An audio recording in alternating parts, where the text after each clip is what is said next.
Hello दोस्तों, कैसे हैं आप सब लोग। आशा करता हूँ मैं आप सब बहुत अच्छे होंगे और उतनी अच्छी आपकी पढ़ाई भी चल रही होगी। और संबोधि सिविल सर्विसेज के इस चैनल पे आपका बहुत बहुत स्वागत है। हम लोग आज से शुरू कर रहे हैं are S Sharma ancient history, प्राचीन भारत का इतिहास, आर एस शर्मा की किताब के द्वारा। क्यों एंशियंट हिस्ट्री शुरू की जा रही है? क्योंकि अगर आप यूपीएससी का सिलेबस भी देखोगे तो जीएस पेपर वन जो सबसे पहले पेपर होता है, और पेपर वन का इंपॉर्टेंट सब्जेक्ट आपको देखने को मिलेगा हिस्ट्री। हिस्ट्री में बहुत सारे सब सेक्शन आपको देखने को मिलते हैं कि भाई मध्यकालीन इतिहास, मेडाइवल हिस्ट्री, मॉडर्न हिस्ट्री, उसके बाद आर्ट एंड कल्चर हमको देखने को मिलेगा, वर्ल्ड हिस्ट्री का भी पोर्शन हमको देखने को मिलता है। लेकिन इन सबसे पहले जो प्राचीन भारत का इतिहास है, एंशियंट हिस्ट्री है, वो पोर्शन सबसे पहले हमको देखने को मिलता है। अब एंशियंट हिस्ट्री, हालांकि डायरेक्ट क्वेश्चन यूपीएससी ने कुछ कम करे हैं, लेकिन आर्ट एंड कल्चर से अच्छे खासे क्वेश्चन यहाँ से पूछे जाते हैं। यूपीएससी के अलावा अगर मैं बात करूं तो सभी स्टेट पीसीएस में, चाहे अब बात करें यूपी पीसीएस की, आरपीएससी की, बीपीएससी की, एमपी पीसीएस की, हर जगह एंशियंट हिस्ट्री का अच्छा खासा रोल आपको देखने को मिलेगा। और यूपीएससी द्वारा अभी हाल ही में ईपीएफओ की जो वैकेंसी अनाउंस की गई है, उसमें भी वहाँ ईपीएफसी की वैकेंसी में लिखा हुआ है सिलेबस में कि कल्चर और हेरिटेज से क्वेश्चन यहाँ पे बनेंगे। तो उन सब एग्जामों के लिए अगर आप तैयारी कर रहे हैं तो ये क्लासेस आपके लिए इंपॉर्टेंट रहने वाली है। क्यों इंपॉर्टेंट रहने वाली है? क्योंकि ये जो एंशियंट हिस्ट्री वाली चीजें हैं, ये बहुत सारे विद्यार्थियों को ऐसा लगता है कि यार ये बहुत ही बोरिंग सी चीज है, हम इसको क्यों पढ़ रहे हैं। मैं यहाँ पे यकीन आपको दिलाता हूँ कि इस क्लास में आपको एक सेकंड में ये नहीं लगेगा कि मैं क्यों ये पढ़ रहा हूँ। आपको समझ में आएगा। मैं आपको जब पहला ही चैप्टर पढ़ाऊंगा तो पहले ही चैप्टर में इस किताब में ये बताया गया कि मॉडर्न हिस्ट्री से एंशियंट हिस्ट्री कैसे कनेक्ट होती है। ठीक है, ये सारी चर्चा हम लोग आगे करेंगे। अब आप पूछोगे सर हमको क्या किताब लेनी है नहीं लेनी है। देखो, ये आर एस शर्मा की किताब है, ये ऑक्सफोर्ड पब्लिकेशन की किताब है, और ये भी आर एस शर्मा सर की किताब है, क्लास 11th की एनसीईआरटी, और ये काफ़ी पुरानी एनसीईआरटी है। और ये दोनों ही किताबें अवेलेबल हैं मार्केट में, आप चाहो तो इन्हें ले सकते हो और कोई कंपल्शन इसका नहीं है। साथ ही साथ अगर आपको चाहिए कि हमें किताबें नहीं लेनी है तो क्लास की पीडीएफ मोर देन सफिशिएंट है। ये पीडीएफ आपको टेलीग्राम चैनल पे मिल जाएगी, संबोधि सिविल सर्विसेज की टेलीग्राम चैनल पे। चलिए शुरू करते हैं। और हम लोग ये जो टारगेट हम लेके चल रहे हैं कि एंशियंट हिस्ट्री हमें कितने दिन में कंप्लीट करनी है, तो 25 लेक्चरों में हम ये आर एस शर्मा की किताब को खत्म कर देंगे। चलिए शुरू करते हैं। और आज हम लोग चैप्टर वन से ही शुरू कर रहे हैं, इसका आर एस शर्मा सर की जो किताब है, और चैप्टर का नाम है the significance of ancient Indian history. अच्छा, एक और छोटी सी बात कि चाहे आप हिंदी माध्यम के विद्यार्थी हैं, चाहे आप इंग्लिश मीडियम एस्पिरेंट्स हैं, ये दो क्लासेस बाइलैंग्वेज रहने वाली है। पीपीटी भी बाइलैंग्वेज रहेगी, हिंदी और इंग्लिश दोनों में लिखा गया है। और मैं बोलता भी बाइलैंग्वेज हूँ, हिंदी और इंग्लिश का बराबर मैं प्रयोग करता हूँ। ठीक है, तो किसी भी भाषा से आप तैयारी कर रहे हैं, किसी आपको इन क्लासेस में कोई दिक्कत नहीं होने वाली है। तो चैप्टर का नाम क्या है? The significance of ancient Indian history, प्राचीन भारतीय इतिहास का महत्व। अभी हम यही बात कर रहे थे, अगर आपको याद हो, कि हमें एंशियंट हिस्ट्री पढ़नी ही क्यों चाहिए, एंशियंट हिस्ट्री हमें पढ़नी क्यों चाहिए, प्राचीन भारत का इतिहास पढ़ना क्यों चाहिए। तो इसमें हम दो चीजें देखेंगे कि कैसे ये जो एंशियंट हिस्ट्री है ये कनेक्ट होती है हमारे आज से, हमारे आज से कैसे कनेक्ट होती है। बहुत सारे ट्रेडिशन, बहुत सारे कस्टम्स आप पाओगे हमारी सोसाइटी में आज भी हैं, जो हमने कहां से लिए हैं? एंशियंट हिस्ट्री से लिए हैं। अब ये ट्रेडिशन कल्चरली हो सकते हैं, भाई कुछ कल्चर का ऐसा पार्ट है जो एंशियंट हिस्ट्री में भी था और आज भी हमारे साथ है। ये कुछ ऐसा भी पोर्शन हो सकता है जो पॉलिटी में आपको काम में दे। जैसे अगर मैं आपको बताऊं, जो ग्राम पंचायत का जो कंसेप्ट है, बेसिकली आप पाओगे ये कहीं ना कहीं कहाँ मिलेगा आपको? एंशियंट हिस्ट्री में मिलेगा। ग्राम सभा का जो कंसेप्ट है ये आपको कहाँ मिलेगा? एंशियंट हिस्ट्री में मिलेगा। ठीक है, हमारे संविधान में या इंडिया की अगर मैं बात करूं तो unity in diversity, unity in diversity, ये जो कंसेप्ट है ये भी आपको कहां देखने को मिलेगा? एंशियंट हिस्ट्री में देखने को मिलेगा।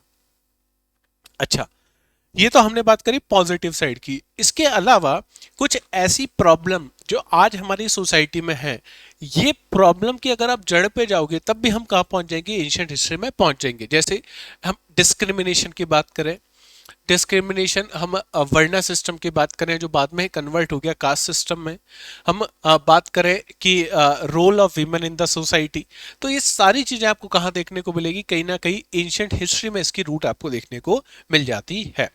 तो ये सारी चीजें हम लोग कहाँ पढ़ने वाले हैं, एंशियंट हिस्ट्री में पढ़ने वाले हैं। तो अब आप मोटे मोटे तौर पे ये समझ गए हो कि हमें क्यों एंशियंट हिस्ट्री पढ़ना जरूरी है। क्यों? क्योंकि आज की बहुत सारी चीजें हमारे पास्ट से, हमारे भूतकाल से कनेक्ट होती है। भाई हमारी भी एज अ इंडिविजुअल भी मैं अगर बात करूं, आपकी भी या किसी की भी, तो आप आज कैसे हो ये निर्भर करता है कि आपका बीता हुआ कल कैसा था। बिल्कुल इसी तरीके से हमारा आज कैसा होगा ये बिल्कुल किस बात पर निर्भर करेगा कि हमारा बीता हुआ कल कैसा था। अगर भारत की मैं बात करूं तो बहुत छोटे से एग्जांपल से, जैसे अभी इंडिया यूएस रिलेशनशिप बड़े न्यूज में है, लगातार टैरिफ की बात की जा रही है, कभी 25%, फिर ट्रम्प साहब का स्टेटमेंट आ गया नहीं हम तो 50% करेंगे, वो सब चीजें चल रही हैं। इंडियंस पहले से ही यूएसए को कभी भी हम लोग एज अ रिलायबल पार्टनर नहीं लेते, लेकिन रशिया को हम लोग रिलायबल पार्टनर लेते हैं।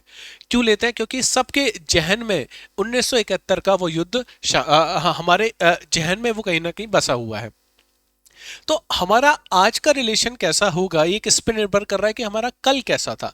बिल्कुल इसी तरीके से जब आप मडाइवल हिस्ट्री पढ़ोगे, जब आप मध्यकालीन इतिहास पढ़ोगे, या आप आधुनिक भारत पढ़ोगे, या आज की कोई प्रॉब्लम की बात करोगे, कोई नीति निर्माण की बात करोगे, पॉलिसी फॉर्मेशन की बात करोगे, तो उसका कहीं ना कहीं लिंक आपको कहां से देखने को मिलेगा, एंशिएंट हिस्ट्री से देखने को मिलेगा। पहली चीज। दूसरी चीज कि साहब आपने क्यों आर एस शर्मा सर की किताब को ही चूज किया। पहली चीज की आर एस शर्मा सर की जो किताब है वो एनसीईआरटी में यूज होती थी, और वही इलॉबरेट करके ऑक्सफोर्ड पब्लिकेशन ने उसको क्या कर दिया, पब्लिश कर दिया। इसका मतलब ये और कुछ नहीं है, पुरानी एनसीईआरटी की किताब मैं आपको पढ़ा रहा हूं जो जिनकी जिसके लेखक कौन थे, आर एस शर्मा साहब थे। तो एनसीईआरटी के लिए तो हम हमेशा से आप सबको प्रोत्साहित करते हैं कि नहीं आपको क्या करना है, एनसीईआरटी की बुक्स को रेगुलरली क्या करना है, पढ़ना है। अच्छा, क्या इसके अलावा भी कोई किताब है हमारे पास एंशिएंट हिस्ट्री की? हाँ, इसके अलावा भी कुछ किताबें मिल जाएंगी, जैसे तमिलनाडु बोर्ड की जो किताब है बड़ी अच्छी किताब है और बहुत अच्छे तरीके से लिखी गई है। तो फिर हम आर एस शर्मा क्यों पढ़ रहे हैं? क्योंकि इसमें यूपीएससी सिविल सर्विसेज को ध्यान में रखते हुए ऑक्सफोर्ड पब्लिकेशन से किताब पब्लिश की है। साथ ही साथ एनसीईआरटी में चला करती थी, तो इसका मतलब इनकी ऑथेंटिसिटी भी है।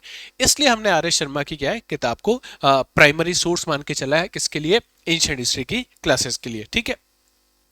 और ये जो क्लासेस रहने वाले हैं बेसिकली हम लोग यूपीएससी जो सिविल सेवा परीक्षा की तैयारी कर रहे हैं उन लोगों के रहने वाली है, साथ ही साथ स्टेट पीसीएस के लिए जो तैयारी कर रहे हैं उनके लिए। चाहे आप यूपीएससी का एनडीए का एग्जाम दे रहे हो, सीडीएस का एग्जाम दे रहे हो, ईपीएफओ का एग्जाम दे रहे हो, या कोई भी ऐसा एग्जाम जिसमें एंशिएंट हिस्ट्री आती है, तो आप सभी के लिए ये क्लासेस इंपॉर्टेंट रोल प्ले करेंगी। चलिए शुरू करते हैं पहला चैप्टर। और पहले चैप्टर में लिखा गया है, पहला टॉपिक जो है introduction to ancient Indian history, प्राचीन भारतीय इतिहास का परिचय। भाई हम लोग बार बार ये बात कर रहे हैं कि हम एंशिएंट हिस्ट्री में प्राचीन भारत पढ़ेंगे, तो प्राचीन भारत का इतिहास पढ़ेंगे। तो प्राचीन भारत का इतिहास है क्या, पहले इसको तो जान लें। एंशिएंट इंडियन हिस्ट्री है क्या, इसको समझ लेते हैं पहले। तो देखो किताब में क्या लिखा गया है, purpose of studying ancient history. तो सबसे पहले एंशिएंट हिस्ट्री क्यों पढ़ी जानी चाहिए, प्राचीन इतिहास का अध्ययन हमें क्यों करना चाहिए। तो इसका आंसर देखो, आप ही की किताब में लिखा गया है कि ancient history help us to understand the root of society. Bharat में जो समाज है इसको अगर आपको जानना है, सोसाइटी को अगर आपको जानना है, तो क्या समझना पड़ेगा आपको, भारत का प्राचीन इतिहास जानना पड़ेगा। भारत के कल्चर को जानना है, भारत की संस्कृति को जानना है, तब भी आपको एंशिएंट हिस्ट्री पढ़ना पड़ेगा। भारत की गवर्नेंस, भारत की शासन प्रणाली को अगर आपको जानना है तो एंशिएंट हिस्ट्री में छुपा हुआ आपको मिलेगा। साथ ही साथ इकोनॉमी इन इंडिया, भारत की अर्थव्यवस्था को अगर जानना है तो ये भी आपको कहाँ मिलेगी, आपको कहीं ना कहीं एंशिएंट हिस्ट्री में मिलेगी। अब कैसे कैसे मिलती है इसको समझने की कोशिश करते हैं। भाई सबसे पहले बात करते हैं रूट ऑफ सोसाइटी की। जैसे हमने शुरुआत में एग्जांपल लिया कि यार जो वर्ण व्यवस्था है, किसकी हम बात कर रहे हैं, वर्ण व्यवस्था की अगर अपन बात करें, वर्णा सिस्टम की अगर अपन बात करें, तो ये कहां पे हमको देखने को मिलेगा। तो ये आप कहोगे साहब ये तो एंशिएंट हिस्ट्री में मिलेगा हमें, एंशिएंट हिस्ट्री में इसकी शुरुआत हुई थी। क्या इस सोसाइटी का पार्ट है?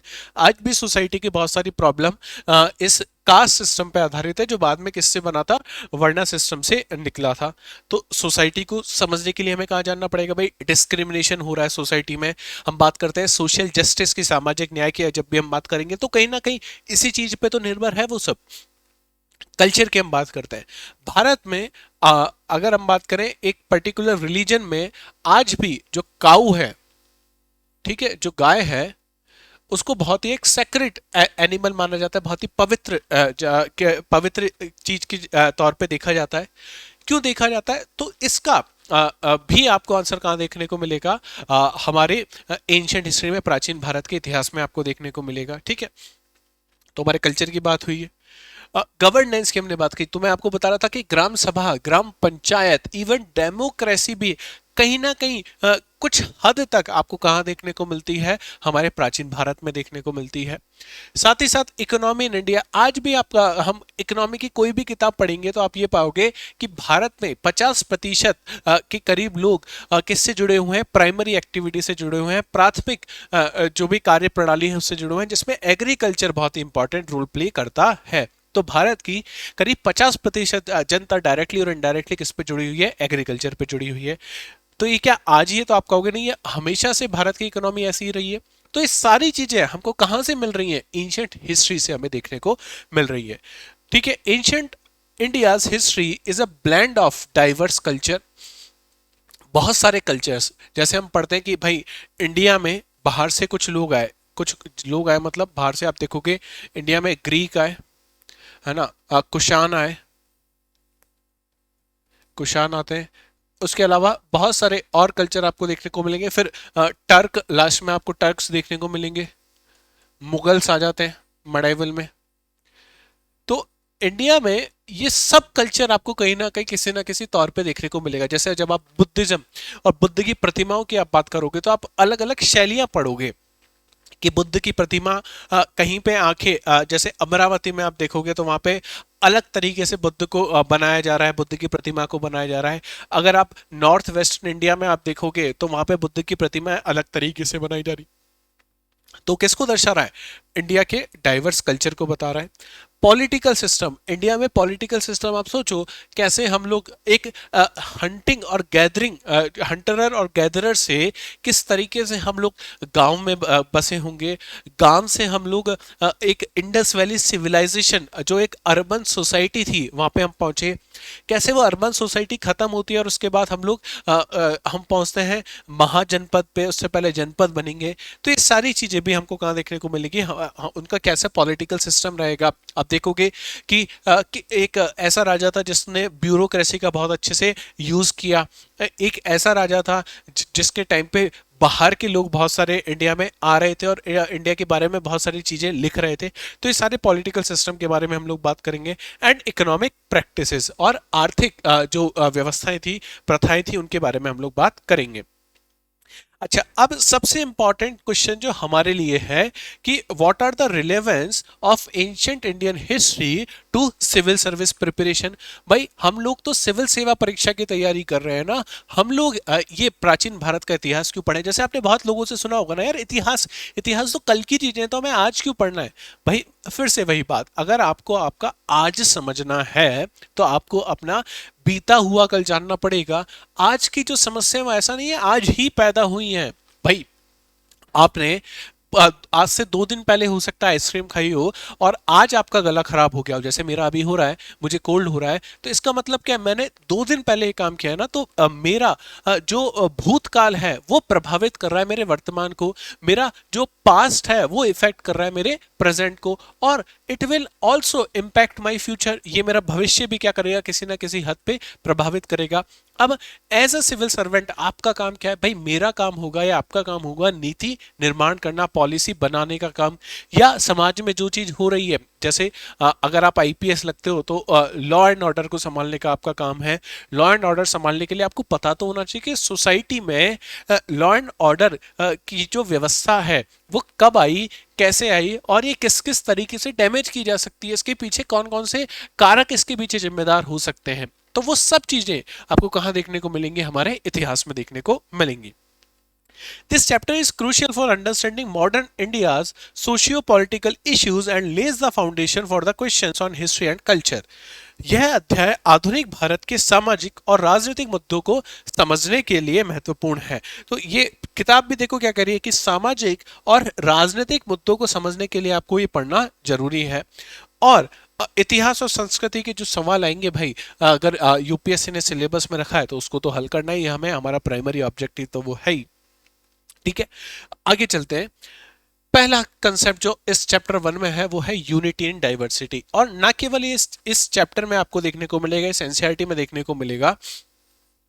अगर आप सिविक्स की एनसीईआरटी देखोगे और एनसीईआरटी क्लास 6 की आप देखोगे ना, सिविक्स की एनसीईआरटी, उसमें भी आपको ये यूनिटी इन डाइवर्सिटी का कंसेप्ट देखने को मिलता है। यूपीएससी ने कई बार मेंस में भी सवाल पूछा है यूनिटी इन डाइवर्सिटी। अक्सर जब भी हमारी चर्चा होती है तो हम यही तो कहते हैं कि हमारे भारत में विविधता में एकता है। तो क्या विविधता में जो एकता वाली बात है, ये जो विविधता आई भारत में, क्या ये एक दिन में आ गई? कि ऐसा है कि 1947 में कुछ ऐसा हुआ कि बहुत सारे विविधताएं आई और हम सब लोग एक हो गए? ऐसा तो नहीं हो सकता ना। ये विविधताएं आज से नहीं, ये प्राचीन काल से भारत में आपको देखने को मिल रही है। कैसे? इंडिया में आपको कल्चरल यूनिटी अमिस डाइवर्सिटी आपको देखने को मिलती है। कैसे? India's ancient history reflects how various groups like Aryans, Dravidians and other को एग्जिस्टेड। भारत में आप देखोगे कि आर्य जो एक लिंग्विस्टिक ग्रुप था वो आया, द्रविडियन लोग दक्षिण भारत में थे। आप देखोगे बहुत सारे अलग अलग ग्रुप आपको छोटा नागपुर वाले रीजन में देखने को मिलेंगे। ये सब भारत में कैसे रह रहे हैं? भारत में को एग्जिस्ट रह रहे हैं, एक साथ रहते थे। तो ये किस चीज को दर्शा रहा है? ये दर्शाने की कोशिश कर रहा है हमारी कल्चरल यूनिटी को। किसको बता रहा है? कल्चरल यूनिटी को, कि भाई आर्य भी आए तो रहे, द्रविडियन भी यहाँ पे हैं, छोटा नागपुर प्लेट्यू का कल्चर भी आज तक यहाँ पे विद्यमान है। तो किसको बता रहा है? जैसे जो मुंडा ट्राइब है उसकी हम बात करें छोटा नागपुर के आसपास, तो ये किसको बता रहा है? हमारी कल्चरल यूनिटी को बता रहा है। भाई भारत में तो जो जर्मनी में हुआ था वैसा नहीं हुआ ना। तो क्यों नहीं हुआ? क्योंकि हमारे पास क्या मौजूद थी? हमारी कल्चरल यूनिटी मौजूद थी। उसके बाद भारत में जोग्राफिकल यूनिटी है, या मैं कहूं भारत में जोग्राफिकल डाइवर्सिटी भी है। कैसे? भारत के पास आपको विश्व के सबसे नए पर्वत देखने को मिलेंगे जिनका नाम है हिमालय। भारत के पास, इंडिया के पास सबसे नए प्लेन्स देखने को मिलेंगे, फर्टाइल प्लेन्स जो है हमारे, जो इंडो गैंगेटिक प्लेन है वो देखने को मिलते हैं। भारत के पास पेनिनसुलर प्लेट्यू प्रायद्वीपीय पठार देखने को मिलता है। भारत के पास कोस्टल प्लेन्स आपको देखने को मिलते हैं। भारत के पास आपको द्वीप समूह देखने को मिलते हैं। भारत के पास आपको थार का मरुस्थल, गर्म मरुस्थल और ठंडा मरुस्थल, लद्दाख का मरुस्थल देखने को मिलता है। ये क्या बताने की कोशिश कर रहा है? कि India has geographical diversity, but among all of this diversity हमारे पास एक चीज कॉमन है। सब कहां पे मिलेगा? आपको भारत में देखने को मिलेगा। और इसको भारत, या मैं कहूं इंडिया नाम भी इसी वजह से हमको मिला। कैसे मिला? देखो, ये है सिंधु नदी या इंडस रिवर जिसको हम कहते हैं। ये अब इस तरफ के लोग मतलब भारत से कौन सी दिशा में हम लोग जा रहे हैं? पश्चिम में जा रहे हैं। वेस्ट में अगर आप जाएंगे तो वेस्ट के जो लोग हैं ये इस रिवर को क्या कह रहे हैं? ये कह रहे हैं साहब ये है इंडस रिवर। ठीक है, इंडस बोलना आया नहीं, सिंधु बोलना आया नहीं, तो इस पूरे एरिया को हमने क्या बोलना शुरू कर दिया? यहाँ पे जो लोग रह रहे हैं उनको हमने बोलना शुरू कर दिया हिंदू। और इस जगह को हमने क्या बोल दिया? इस जगह को हमने बोल दिया हिंदुस्तान। हिंदुस्तान। इसके बाद अगर आप देखोगे कि तो एक ट्राइब था जिसका नाम था भारत ट्राइब। भारत ट्राइब, और इसके नाम से इस जगह का नाम पड़ा भारतवर्ष। भारतवर्ष। अब ये जो पश्चिम में रहने वाले लोग हैं इनके लिए हिंदुस्तान का मतलब क्या है? सिंधु नदी से लेके इधर बंगाल की खाड़ी तक जो इलाका है वो सब क्या है? वो है हिंदुस्तान। ठीक है, आज भी अगर आप देखोगे तो इस पूरे इलाके को हम लोग क्या कह देते हैं? बहुत जगह अगर रफ सेंस में मैं बात करूं तो इसको कहा जाता है इंडियन सब कॉन्टिनेंट। और क्यों इंडियन सब कॉन्टिनेंट कहोगे तो आगे जाके हम ज्योग्राफी में पढ़ते हैं कि यहाँ की जो जलवायु है, यहाँ का जो क्लाइमेट है वो काफी सिमिलर है, तो इसलिए ये ज्योग्राफिकल यूनिटी की हमने बात करी। नेक्स्ट जो चीज है, इम्पैक्ट ऑन मॉडर्न इंडिया की अगर अपन बात करें तो India's unity and diversity continues to influence the contemporary society. आज भी तो भारत में अनेकों भाषा हैं, अनेकों धर्म हैं, अनेक मानसिकता वाले लोग हैं, लेकिन वो सब कहाँ पे आपको देखने को मिलेंगे? भारत में देखने को मिलेंगे। तो ये सब चीज किसको दर्शाने की कोशिश कर रही कि कैसे इंडिया में डाइवर्सिटी होने के बावजूद भी कैसे यूनिटी बनती है, कैसे यूनिटी बनती है। इतनी डाइवर्स होने के बावजूद भी हमारे संविधान की पहली लाइन क्या कहने की कोशिश करती है आपको? We the we the people of we the people of India, ये बता रही है आपकी संविधान की पहली लाइन। तो ये आपकी क्या चीज दर्शाने की कोशिश कर रही है? ये आपकी पॉलिटिकल यूनिटी बता रही है, हाँ या ना? तो अब आप समझ पा रहे हैं कि कैसे यूनिटी और डाइवर्सिटी का आंसर आप यहां से एंशिएंट हिस्ट्री की किताब से उठा के लिख सकते हैं। नेक्स्ट चीज की अगर अपन बात करें तो प्रिजर्वेशन ऑफ कल्चरल हेरिटेज, सांस्कृतिक धरोहर का संरक्षण क्यों जरूरी है? ये टॉपिक इस तरीके से आपकी किताबों में दिए गए हैं, तो क्यों जरूरी है समझो। लिटरेचर और आर्ट, इसको बचाने से क्या होगा इसको समझो। Ancient India contributed greatly to the literature, कैसे लिटरेचर, भारत में कौन सा लिटरेचर था? हमारे पास वेद थे, हमारे पास आर्ट कैसे कैसे थी, स्कल्पचर थे, आर्किटेक्चर थे। आप सोचो अजंता और एलोरा की अगर आप गुफाएं देखोगे तो आप अपनी आंखों से चकित रह जाओगे कि अजंता, एलोरा, एलिफेंटा की जो केव्स हैं ये किस तरीके से केवल छेनी और हथौड़े से, किस तरीके से ऐसी विशालकाएं और इतनी सुंदर मंदिरों का निर्माण गुफाओं में किया जा सकता है। तो क्या बताने की कोशिश कर रहा है, हमारा कितना आर्किटेक्चर कैसा था, स्कल्पचर कैसा था। फिलॉसफी एंड रिलीजन, भारत में आप देखोगे अनेक धर्मों ने जन्म लिया है, जैसे हिंदुइज्म तो बेसिकली आपको देखने को मिलेगा, इसके अलावा जैनिज्म आपको भारत में देखने को मिलेगा, बुद्धिज्म का जन्म भारत में आपको देखने को मिलेगा, सिखिज्म का धर्म आपको भारत में देखने को मिलेगा। तो भारत, हम ये नहीं कह सकते कि भारत में केवल एक धर्म जन्मा है, नहीं, भारत में अनेक धर्म जन्मे हैं और अनेक धर्म जन्मने के बावजूद भी आप देखोगे ये सभी धर्म परस्पर आपस में घुल मिल के रह रहे हैं। तो और बहुत सारी फिलॉसफी तो आप अगर आपके पास फिलॉसफी ऑप्शन है तो मुझे बताने की जरूरत नहीं है कि भारत में कितने प्रकार की फिलॉसफी हर समय पे एग्जिस्ट करती हुई चली है। Ancient India is the birth place of Hinduism, Buddhism and Jainism, ठीक है, ये सब आपको देखने को मिलता है। इंपैक्ट ऑन मॉडर्न सोसाइटी, अब इन सब का इंपैक्ट क्या मिलेगा आपको मॉडर्न सोसाइटी पे? This contribution continue to influence Indian culture today, आज भी आपको देखने को मिलता है। आपको हमको आज ये जाने अनजाने में पता भी नहीं लगता कि ये सब चीजें किस तरीके से भारत के कल्चर में घुल मिल गई हैं, ठीक है। आप हम लोग अलग नहीं कर सकते बहुत बार कि ये जो कल्चर है ये हिंदुइज्म का, ये जैनिज्म का, ये बुद्धिज्म का है, हम इतने घुल मिल गए हैं आपस में, ठीक है। ये सारी चीजें हमको क्या बताती हैं कि कैसे यूनिटी एंड डाइवर्सिटी भारत में आपको देखने को मिलती है। Social structure in the ancient history, अगर प्राचीन भारत के सामाजिक संरचना की बात करें तो वो कैसा आपको देखने को मिलेगा?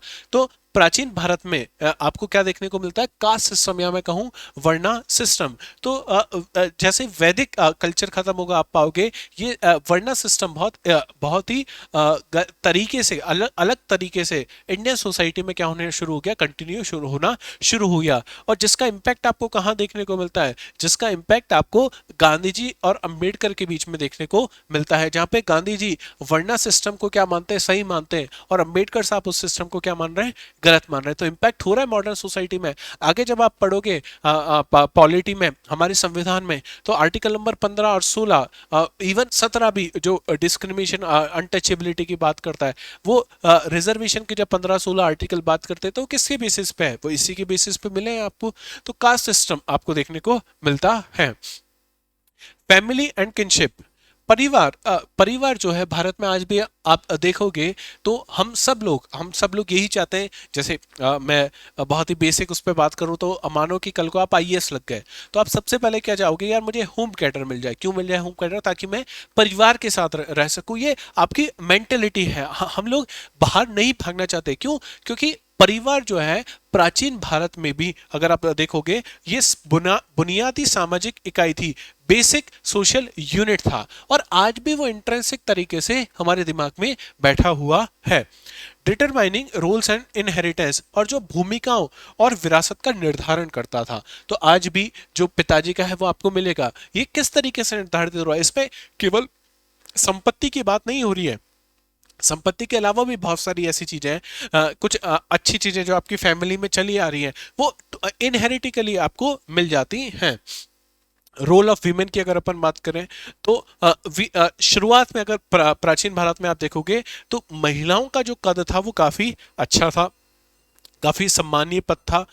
उनको सभाओं में आने की अनुमति थी, उनको शासन करने की क्या थी, परमिशन थी। लेकिन बाद में धीमे धीमे ये चीजें बदलती हुई चली गई, और जब जैसे मध्यकाल का आप इतिहास पढ़ोगे तो आप पाओगे जो महिलाएं आपको समाज में देखने को मिल रही है, उनका कद बहुत नीचे उनको पहुंचा दिया, उनको एक वस्तु की जैसे इस्तेमाल होता हुआ हमने देखा। और आज फिर से हम क्या कर रहे हैं, हम बात करते हैं कि हमको जो वीमेन एम्पावरमेंट की हमको बात करनी है। आप देखोगे समाज में अलग अलग फिलोसफी, जिसमें पर्टिकुलर फिलोसफी या एक विचारधारा आपको देखने को मिलेगी, फेमिनिज्म, वो यहीं से जन्म लेती है। Women's roles varied across different periods from revered goddess to the marginalized figure. देखो कितनी बड़ी बात लिखी हुई है। महिलाओं की भूमिका विभिन्न कालखंडों में बदलती रही है, कभी देवियों के रूप में तो कभी हाशिए पर, तो टू मार्जिनलाइज्ड फिगर्स। तो ये भी इंडिया में होता हुआ इंडिया ने देखा है। तो इस तरीके से हमारा सोशल स्ट्रक्चर चेंज हुआ है। अब रोल ऑफ ज्योग्राफी की हम बात कर लेते हैं। Role of geography in shaping history, कि how geography plays a very important role in history. अगर आप ये समझ गए ना तो यकीन मानिए आप ये समझ पाएंगे कि जीएस पेपर 1 में यूपीएससी ने इतिहास और भूगोल को साथ साथ क्यों रखा है। भाई ये भी तो हो सकता था कि इतिहास और पॉलिटी जो है, राज व्यवस्था जो है, उसको साथ में रखते थे। लेकिन क्यों यूपीएससी ने इतिहास को किसके साथ रखा, भूगोल के साथ रखा, या मैं उल्टा कह दूं भूगोल को किसके साथ रखा, इतिहास के साथ रखा। बिना भूगोल को समझे हम लोग इतिहास नहीं समझ सकते। ये बात आपको दिमाग में बैठानी पड़ेगी। क्यों होगा ऐसा? हम प्राचीन भारत का इतिहास जब पढ़ेंगे तो कहां से शुरुआत होती है हमारी, फिर से याद करो तो हमारी शुरुआत होती है इंडस वैली सिविलाइजेशन से। इंडस वैली सिविलाइजेशन, सिंधु घाटी सभ्यता।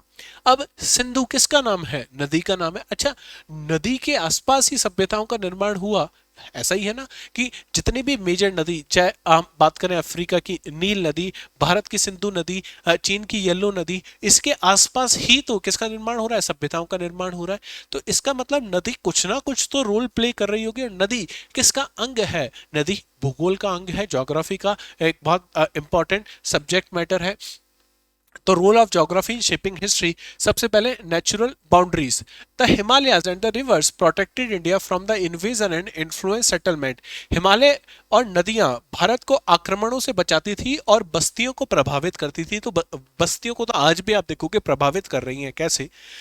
अभी उत्तरकाशी में जो हुआ आपने देखा, जो खीर गंगा जो नदी है उसने अभी अभी अभी परसों की वो खबर है, वो आपने सामने पड़ी होगी। ठीक है, आज भी अगर मैं आपसे पूछूं कि भारत में पॉपुलेशन डेंसिटी या पॉपुलेशन सबसे ज्यादा कहाँ देखने को मिलेगी, तो आप बिना सोचे समझे कह दोगे कि साहब अब यूपी में बहुत पॉपुलेशन है, बिहार में पॉपुलेशन ज्यादा है, बंगाल में पॉपुलेशन बहुत ज्यादा है। उसके पीछे कारण क्या है? गंगा नदी उसके पीछे का कारण है, हाँ या ना? क्यों राजस्थान के थार के मरुस्थल में इतनी पॉपुलेशन नहीं है? इसका मतलब ज्योग्राफी कहीं ना कहीं डिटरमाइनिंग फैक्टर है या नहीं है? अच्छा, आप देखोगे कि चाइना की तरफ से भारत पे आक्रमण बहुत कम हो रहे हैं, जबकि अरब साइड से भारत पे आक्रमण बहुत पहले से शुरू हो गए थे। ऐसा क्यों? क्योंकि चाइना से अगर आक्रमण आपको करना है तो हिमालय बीच में आपको देखने को मिलेगा। मंगोल भी आ रहे हैं तो मंगोल घूम के इंडिया पे आक्रमण करने आ रहे हैं, हिमालय को क्रॉस करके नहीं आ रहे हैं। तो हिमालय किस तरीके से काम कर रहा है? आपको एज अ प्रोटेक्टर के तौर पे काम कर रहा है, आपका एक सिपाही के तौर पे कार्य कर रहा है। कौन? Himalaya. Geographical impact on trade and economy. The geography facilitated trade, agriculture and urban growth. अगर भारत में आज भी मैं बात करूं कि इंपोर्ट और जो एक्सपोर्ट जो होता है मेजरली किस रूट से आपको देखने को मिलेगा, तो आप कहोगे सर या तो बे ऑफ बंगाल से हो रहा है या अरेबियन सी से हो रहा है। इसका मतलब अगर हमारे पास कोस्टल बाउंड्री है तो कोस्टल बाउंड्री हमें क्या दे रही है, एक एक्स्ट्रा एज दे रही है, किसके लिए, बिजनेस के लिए, हाँ या ना। तो ट्रेड के लिए। एग्रीकल्चर की अगर अपन बात करें तो इंडिया का एग्रीकल्चर आज भी आप देखोगे किस पे बेस्ड है, मानसून फेड एग्रीकल्चर हम कहते हैं। मानसून पे हम डिपेंडेंट है किसके लिए, एग्रीकल्चर के लिए। अगर मानसून अच्छा हुआ तो हमारे देश में आप पाओगे कि खाद्यान्न जो है उनकी जो कीमतें हैं वो अंडर कंट्रोल रहती है, अन्यथा इन्फ्लेशन बढ़ जाता है बहुत ज्यादा। इसका मतलब मानसून एक इंपॉर्टेंट रोल प्ले कर रहा है किसके लिए, एग्रीकल्चर के लिए। अर्बन ग्रोथ, अब शुरुआती शहर अगर आप देखोगे तो भारत में कहाँ देखने को मिलेंगे, आप पाओगे कि शुरुआती शहर ज्योग्राफी, जैसे पाटलिपुत्र की अगर मैं बात करूं, पाटलिपुत्र जो अभी पटना है उसकी अगर अपन बात करें तो नदियों के पास बसा हुआ शहर है, उसके आसपास बहुत सारे खनिज मिलते हैं, इसलिए इसका मतलब ज्योग्राफी वहां पे भी इंपॉर्टेंट रोल प्ले कर रही है। और सिग्निफिकेंस टुडे, आज भी ये सब चीजें प्रभावित कर रही है, ठीक है। नेक्स्ट चीज की अगर अपन बात करें, political evolution in ancient India, प्राचीन भारत में राजनीतिक विकास, तो हम देखते हैं कि प्राचीन भारत से आज तक क्या क्या चीजें हुई है। तो अर्ली स्टेट्स अगर आप देखोगे तो तब महाजनपद, जिनको मैं कह रहा हूं ट्राइबल रिपब्लिक, कबीला गणराज्य, और आज भी हमारे संविधान में ये शब्द मिलेगा आपको, क्या, रिपब्लिक, मतलब हेड जो है वो जनता द्वारा चुना जा रहा है। यहाँ पे रिप्रेजेंटेटिव ऑफ पब्लिक है, रिपब्लिक का मतलब ये तो है कि रिप्रेजेंटेटिव ऑफ पब्लिक है, कोई इनहेरिटेंस यहाँ पे आपको देखने को नहीं मिल रहा है। Were early political entities that led the foundation of the later kingdom, तो बाद के जितने भी साम्राज्य हैं उनकी शुरुआत कहाँ से हुई, इस गणराज्य से हुई, इस ट्राइबल रिपब्लिक महाजनपद से होती है। जैसे मौर्यन एम्पायर का एग्जांपल देखो, Chandragupta Maurya founded a centralized empire and Ashoka promoted moral governance, तो चंद्रगुप्त मौर्य ने एक केंद्रीकृत साम्राज्य की स्थापना की। तो जो सेंट्रलाइजेशन और डिसेंट्रलाइजेशन ऑफ पावर की हम बात करते हैं वो कंसेप्ट आपको यहाँ पे देखने को मिलेगा। और अशोक ने नैतिक शासन को बढ़ावा दिया। आज भी अगर आप देखोगे जीएस पेपर 2 में पॉलिटिकल साइंस जहां पे आपको देखने को मिलेगा, उसमें एक और सब्जेक्ट है गवर्नेंस, जिसको काफी टफ सब्जेक्ट माना जाता है। उसमें आपको एथिकल गवर्नेंस के कुछ क्वेश्चंस देखने को मिलेंगे, और वो एथिकल गवर्नेंस कौन हमको दे के जा रहा है, अशोक दे के जा रहा है। अशोक, सम्राट अशोक हमको बता रहा है कि एथिकल गवर्नेंस कैसी होनी चाहिए। गुप्ता पीरियड में आप देखोगे the Gupta period marked as the golden age in terms of culture, science and the politics. अगर आज व्यवस्था के तौर पे देखा जाए, विज्ञान की दृष्टि से देखा जाए या सांस्कृतिक दृष्टि से देखा जाए, तो गुप्ता जो पीरियड था, गुप्ता जो काल था, उसको क्या मानना चाहिए, हमें हमें स्वर्ण काल उसको मानना चाहिए। कहां पे, भारत के प्राचीन इतिहास में। इकोनॉमिक फाउंडेशन की बात करें तो धीमे धीमे आप समझ रहे हो कि हर एक सब्जेक्ट में कैसे एंशिएंट हिस्ट्री का रोल आपको देखने को मिलेगा। अब इकोनॉमिक फाउंडेशन में agriculture, agriculture was the core of the economy with advance techniques like irrigation. प्राचीन भारत में भी किसका प्रयोग हो रहा था, सिंचाइयों का प्रयोग हो रहा था, इरिगेशन का प्रयोग हो रहा था। ये चीजें आपको याद रखनी है। क्यों याद रखनी है, क्योंकि बहुत बार आप ये डिबेट सुनोगे कि ब्रिटिशर्स, बहुत बार ये कहेंगे आगे जाके, कुछ किताबों में आपको देखने को मिलेगा कि वो हम लोगों को सिविलाइज करने आए। हम लोग क्या थे, ट्राइबल सोसाइटी थे, हम लोग जंगली लोग थे, हमको कुछ आता जाता नहीं था, और कौन सिखाने आया हमको, ब्रिटिशर सिखाने आए। तो वहां पे आपको ये सब काउंटर करना है किस तरीके से, कि हमारे तो एंशिएंट हिस्ट्री में भी आप पढ़ोगे तो आपको किसकी जानकारी मिलेगी, सिंचाई की जानकारी मिलेगी, इरिगेशन की जानकारी आपको देखने को मिलेगी।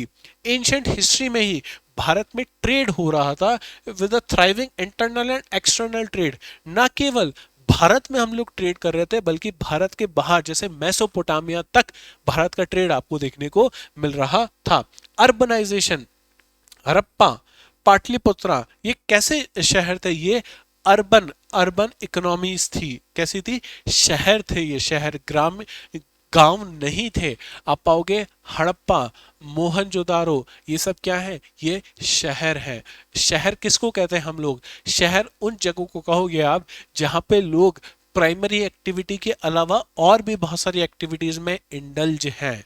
ठीक है, वहां पे रोड आपको देखने को मिल रही हैं, नालियां पक्की हैं, ढकी हुई हैं। ये सब किस चीज को दर्शा रहा है, अर्बनाइजेशन को दर्शा रहा है।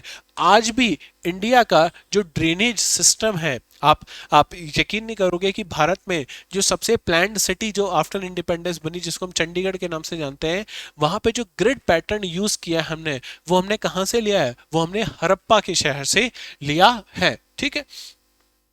इसके अलावा सिग्निफिकेंस फॉर कंटेम्पररी इंडिया, ये बहुत इंपॉर्टेंट है कि कैसे प्राचीन भारत का इतिहास आधुनिक भारत के लिए बहुत ही ज्यादा महत्वपूर्ण है।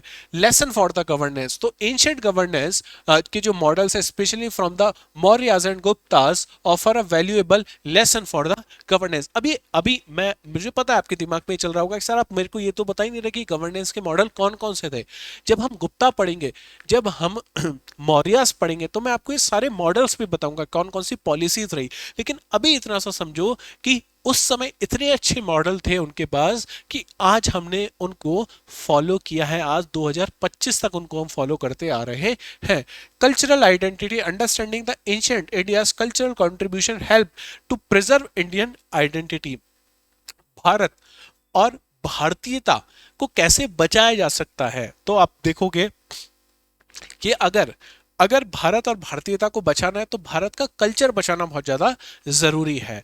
और वो भारत का कल्चर बचाओगे कब? पहले जान पाओगे कि भारत का कल्चर क्या है। वो कल्चर कैसे जान पाओगे, कैसे समझ पाओगे कि ऋग्वेद क्या है, हिम्स का मतलब क्या है, वो सब चीजें आपको कौन बता के जाएगा? आपका एंशिएंट हिस्ट्री बता के जाएगा। सोशल रिफॉर्म्स, आपको किन किन सोशल रिफॉर्म्स की जरूरत है? क्या यूएसए में जो सोशल रिफॉर्म हो रहे हैं, क्या हमें उनको ब्लाइंडली फॉलो कर लेना चाहिए कि बिल्कुल वो सारे रिफॉर्म्स हम लोग इंडिया में क्या कर दें, लागू कर दें, और हमारी सोसाइटी भी अमेरिका जैसी सोसाइटी बन जाएगी? या स्विट्जरलैंड में जो रिफॉर्म्स हो रहे हैं या लेबनान में जो रिफॉर्म्स हो रहे हैं हम लोग कर दें? तो आप कहोगे नहीं सर, क्यों? क्योंकि हमारा जो सोसाइटी है वो हमेशा से उन सोसाइटी से अलग रही है। तो हमारे यहाँ पे अगर रिफॉर्म्स करने हैं तो उसके पहले लिए हमें हमारा सोसाइटी का हिस्ट्री जानना पड़ेगा, तब हम उस सोसाइटी में क्या कर सकते हैं? रिफॉर्म्स कर सकते हैं। Ancient social system like caste gender roles continue to shape modern reforms, आज भी इसी आधार पे हमारे मॉडर्न रिफॉर्म्स हो रहे हैं। अब थोड़ा सा यूपीएससी की दृष्टि पे आ जाते हैं। यूपीएससी रिलेवेंस, यूपीएससी परीक्षा से संबंधित for GS paper 1 ancient history और मेंस में आपको देखने को मिलता ही है। तो चाहे मैं बात करूं प्रीलिम्स की, चाहे मैं बात करूं मेंस की, चाहे मैं बात करूं मेंस की, ये जो एंशिएंट हिस्ट्री है, यकीन मानिए ये बहुत ही आसान सब्जेक्ट है। सोचो मात्र 25 लेक्चरों में एंशिएंट हिस्ट्री कंप्लीट हो जाएगी। और अगर एंशिएंट हिस्ट्री अच्छे से आप समझ गए ना, तो एक तो सोसाइटी वाला जो पोर्शन है, सोसाइटी के जब आप आंसर लिखना शुरू करोगे तो आप अच्छे आंसर लिख पाओगे अगर आपकी एंशिएंट हिस्ट्री पे कमांड अच्छी है। दूसरी बात, आप पिछले कुछ सालों से ट्रेंड अगर आप देखोगे तो मेडाइवल हिस्ट्री से ज्यादा क्वेश्चन एंशिएंट हिस्ट्री से यूपीएससी पूछ रही है। हालांकि यूपीएससी को अनप्रेडिक्टेबल पब्लिक सर्विस कमीशन कहना गलत नहीं होगा, लेकिन फिर भी आप ट्रेंड एनालिसिस करोगे तो आप पाओगे कि एंशिएंट और मेडाइवल से क्वेश्चन बढ़ रहे हैं। अगर ए एम ए सी इसको सब्जेक्ट को माना जाए, ancient, medieval, art and culture, इस पोर्शन से लगातार सवालों की संख्या बढ़ती जा रही है। उसमें एंशिएंट हिस्ट्री का एक महत्वपूर्ण रोल है, उसको हम नेग्लेक्ट अब नहीं कर सकते। अगर मैं बात करूं 2000 जब हम लोग पेपर दिया करते थे 2016-17 उस समय, तब एंशिएंट और मेडाइवल बहुत सारे लोग होते थे जो मेडाइवल पूरा पढ़ के नहीं जाते थे, एंशिएंट छोड़ जाते थे, लेकिन अब आप वो नहीं कर सकते हो। ठीक है। और conclusion, ancient Indian history provide key insight into culture, governance and society. तो तीन जगह आपको एंशिएंट हिस्ट्री मदद करेगी सीधे सीधे। एक तो इसी का सब्जेक्ट जीएस पेपर 1 का कल्चर, फिर हम बात करें गवर्नेंस की, हमारे गवर्नेंस के जो मॉडल है बहुत सारे हमने देखा कहाँ कहाँ से लिए हैं, हमने मौर्य से लिए, हमने गुप्तास से लिए, और बात की जाए किसकी, सोसाइटी की। तो इन तीनों ही सब्जेक्ट मैटर में आपको ancient history important role play करने वाली है। तो this was the first chapter of the R S Sharma. आज एक ही चैप्टर लेंगे, लेकिन हर क्लास एक चैप्टर की नहीं होगी। आने वाली क्लासेस में आप पाओगे कई बार एक या एक से अधिक चैप्टर में एक लेक्चर में कंप्लीट करूंगा। यकीन मानिए कि इस पूरी सीरीज में आपको बड़ा मजा आएगा। और अभी तक जो आपने एंशिएंट हिस्ट्री पढ़ी है उसको कुछ अलग तरीके से हम यहाँ पे देखने की कोशिश करेंगे। मैं क्यों अलग तरीका कह रहा हूं, देखो मैं हूं इंजीनियर आदमी, मेरी जो डिग्री आप देखोगे वो इंजीनियरिंग की डिग्री है। और मैथमेटिकल जब माइंड हिस्ट्री को पढ़ता है तो आप पाओगे, मुझे लगता है कि जैसे मशीनें काम करती है, मशीनें कैसे काम करती है कि आप उसमें कुछ इनपुट दोगे। जैसे आज चैट जीपीटी में आपको क्या देना पड़ता है, आपको प्रॉम्प्ट देना पड़ता है, वो कुछ प्रोसेस करेगा और उसका आउटपुट आपको निकल के मिल जाएगा, जो भी आपके आपने उससे पूछा है वो आपको दे देगा। बिल्कुल सेम ही तो हिस्ट्री है। हिस्ट्री में कोई इवेंट हुआ, ठीक है, मान लेते हैं जो इंडस वैली सिविलाइजेशन है वो खत्म हो गई। अब खत्म कोई भी चीज ऐसे नहीं हो सकती कि आज वो IVC civilization, Indus valley civilization है और कल के दिन क्या हुआ, कल के दिन वो खत्म हो गया, ऐसा पॉसिबल नहीं है। इसके लिए क्या लगता है, समय लगता है, बहुत सारे कारक इसके पीछे जिम्मेदार होते हैं। कारक मतलब बहुत सारे इनपुट हैं, उसके बहुत सारे इनपुट हैं। वो इनपुट जब प्रोसेस होंगे तो क्या निकल के आएगा, आउटपुट निकल के आएगा। अगर ये कोर फिलोसॉफी आप समझ गए एंशिएंट हिस्ट्री की, या पूरी हिस्ट्री की अगर मैं बात करूं कि कुछ ना कुछ कारक जिम्मेदार होंगे, कारक अगर है तो उसका कुछ इवेंट होगा, और इवेंट के बाद उसके कुछ ना कुछ क्या होंगे, आउटपुट होंगे। भाई 1857 की क्रांति की अगर मैं बात करूं तो क्रांति ऐसा तो नहीं है कि उस एक दिन पहले क्रांति की कोई बात नहीं कर रहा था और एक दिन से ही क्रांति की बात होगी, तो आप कहोगे नहीं सर, उसके पहले अगर आप देखोगे तो बहुत सारे ढेरों कारक हैं, तो वो सब क्या है, उसके इनपुट है। अब वो सब इनपुट एक साथ मिलते हैं तो क्या होती है, क्रांति होती है। क्रांति हो गई, उसके बाद उसका कुछ आउटपुट निकलेगा कि भाई अब ईआईसी रूल नहीं करेगी, अब क्राउन रूल आएगा, अब अलग अलग टाइप के लॉज आएंगे, और उस लॉज में इंडियन के जो पार्टिसिपेशन है उसको कैसे बढ़ाया जाएगा, वो सारी चीजें हम लोग आगे देखेंगे, ठीक है। इसका मतलब हिस्ट्री कुछ नहीं है, हिस्ट्री क्या है, एक विज्ञान है, एक साइंस है। अगर टेक्नोलॉजी टेक्निकल माइंड में आप समझ जाओगे ये चीज, इसी तरीके से अगर आपने अपने नोट्स बनाना शुरू कर दी ना, तो मैं यकीन से कह सकता हूं आप उन चुनिंदा लोगों में से होंगे यूपीएससी की जो तैयारी कर रहे हैं जिनको हिस्ट्री इंटरेस्टिंग लगेगी। बहुत सारे लोगों को हिस्ट्री बर्डन लगता है, स्पेशली एंशिएंट और मिडाइवल। मॉडर्न में तो क्या हमने बहुत सारे नाम सुने होते हैं तो हमको लगता है कि बहुत आसानी से निकल जाएगी, हालांकि क्वेश्चन मॉडर्न के सबसे ज्यादा गलत होंगे आपके, लेकिन एंशिएंट और मेडाइवल हमको बोझ लगता है। तो एक बार उसकी कोर फिलॉसफी को समझ गए आपके, किस तरीके से पढ़ना है चीजों को, किस तरीके से देखना है, तो यकीन मानो कि कभी भी आने वाले समय में आपको दिक्कत नहीं होगी, ठीक है। तो उम्मीद करता हूं कि आपको समझ में आया होगा कि आर एस शर्मा की किताब में हम कैसे आगे प्रोसीड करेंगे। और इसी तरीके से मैं पूरा चैप्टर हम लोग नहीं लेंगे, हमारे लिए जो जरूरी है हम वही चीजें पिक करते हुए चलेंगे, ठीक है, जहां से यूपीएससी ने सवाल पूछे हैं।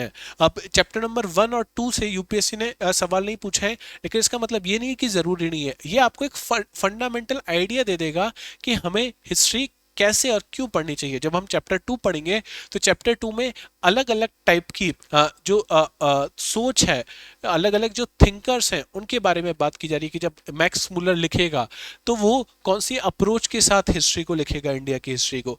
जब वीर सावरकर लिखेगा तो वो किस तरह से हिस्ट्री को देखेगा। जब रोमिला थापर मैम लिखेंगी तो वो किस तरीके से इंडियन हिस्ट्री को देखेंगे। और अभी जब हम बात कर रहे हैं एनसीईआरटी के रीराइट करने के बाद, तो वो चैप्टर भी इंपॉर्टेंट रोल प्ले करेगा, ठीक है। तो मिलते हैं चैप्टर नंबर 2 के साथ, तब तक आपको क्या करना है, अगर सेशन अच्छा लगा तो लाइक करें, शेयर करें, चैनल को सब्सक्राइब करें, कमेंट सेक्शन में बताएं कैसा लगा, और चैप्टर नंबर 2 हम लोग जल्दी शुरू करेंगे।